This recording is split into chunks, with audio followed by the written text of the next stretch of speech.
The walk starts from the village of Ewelme.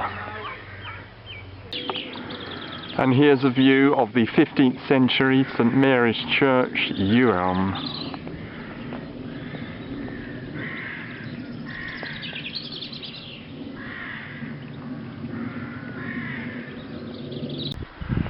Heading out of Ewelme along this narrow path, over to my right there are some decent views.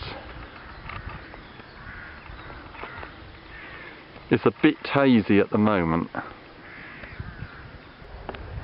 I've now turned right along this track. Over to my left there seems to be an area of pigs.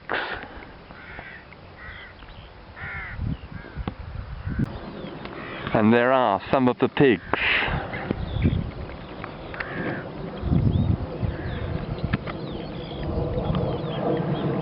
Still following this track.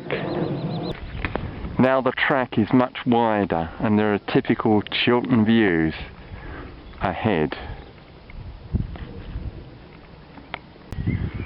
I've made a left turn onto this track and to my right is Ewelme Park plantation. That's the way ahead. The path emerges from Ewelme Park plantation and then over to my left, looking back actually, there's a view of Didcot Power Station. As you can see, the walk has now joined a section of the Ridgeway long distance footpath. This footpath runs for 85 miles from Overton Hill near Avebury in Wiltshire to Ivinghoe Beacon in Buckinghamshire.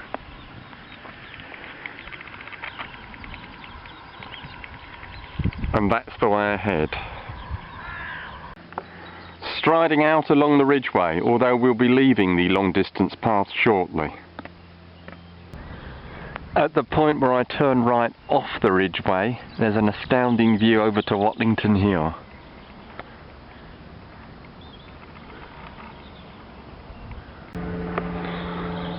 I've now turned onto a fenced path heading towards the B480 road. This is the footpath on the other side of the B480 road. Great views over to my left. Now heading up through Greenfield Copse.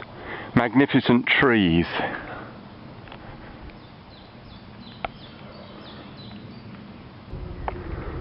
The remoteness of Greenfield Copse.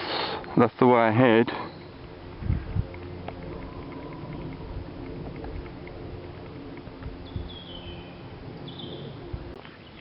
Now heading towards Greenfield Wood as opposed to the copse. Good views over to my left.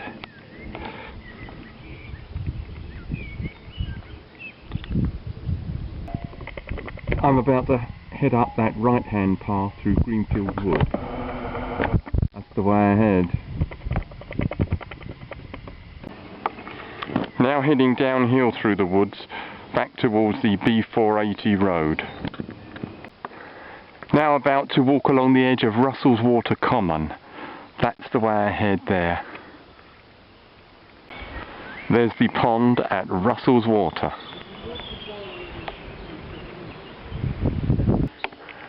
At Upper Maidens Grove, the walk takes this footpath, part of the Shakespeare Way, a long distance footpath that runs between London and Stratford upon Avon.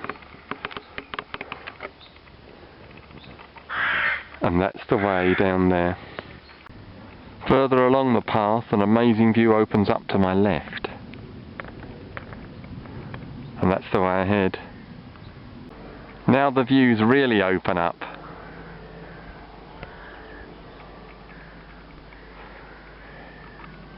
And that is the way ahead. I have just descended that steep slope. I've come through that gate and I'm now going along that bridleway towards the village of Cookley Green. Still heading along the bridleway towards Cookley Green. Some bluebells in this clip, as you can see. Now passing over the village green at Cookley Green. Away from Cookley Green, I'm now about to take this footpath. As you can see, it's part of the long distance footpath, the Chiltern Way, which encircles the Chilterns. And the footpath, the way ahead, goes through Church Wood. Further into Church Wood, it's very peaceful. I'm now in Swyncombe Park, that's the way ahead, and that is Swyncombe House, an Elizabethan manor house. St Botolph's Church at Swyncombe. The church is of early Norman origin.